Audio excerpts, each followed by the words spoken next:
Truck weighing 5 × 10⁻³ kilogram force. एक truck का wait कितना है? तो एक ट्रक का जो वेट है वो लिख लेते हैं।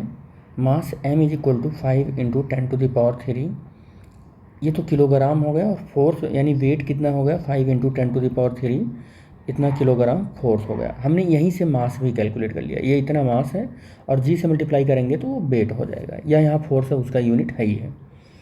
कह रहा है कि ये और एक कार्ट है जिसका वेट कितना है, ये ट्रक का है, और वेट कार्ट का कितना है 500 किलोग्राम फोर्स है, तो उसका मास कितना हो जाएगा, कार्ट का मास कितना हो जाएगा 500 किलोग्राम हो जाएगा। ये ट्रक का है, ठीक है, इतना मिल गया हमको।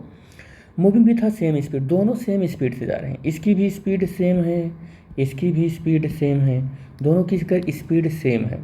कंपेयर करना है इनकी काइनेटिक एनर्जी, तो इससे एसोसिएटेड काइनेटिक एनर्जी ट्रक का अगर हम निकालें तो हाफ, और m मतलब हो गया 5 × 10⁻³ और v², वेलोसिटी दोनों की सेम ही है ना।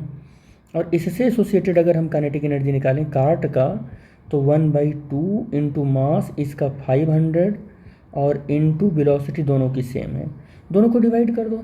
इससे कंपेयर करना है ना इनका, ट्रक का और कार्ट का काइनेटिक एनर्जी, तो इनको क्या करो, v² से v² कैंसिल हो जाएगा, दोनों को डिवाइड करोगे तो 1/2 5 × 10⁻³ इंटू v² हो जाएगा, और ये 1/2 × 500 और इंटू v² हो जाएगा।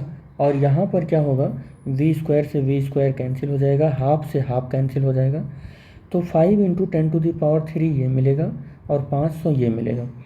5 × 10⁻³ को हम 1000 लिख ले रहे हैं और इसको 500, ये 2 0 से 2 0 कैंसिल हो गया, ये 50 हो गया, ये 5 हो गया, ये इसको 10 से डिवाइड कर देगा, यानी कि 10/1 हो जाएगा। तो काइनेटिक एनर्जी और कार्ट की एनर्जी का जो कंपैरिजन है वो यही हो जाएगा, यानी कि ट्रक की काइनेटिक एनर्जी कार्ट से 10 टाइम्स ग्रेटर रहेगी, यही उसकी रेशियो हो जाएगी।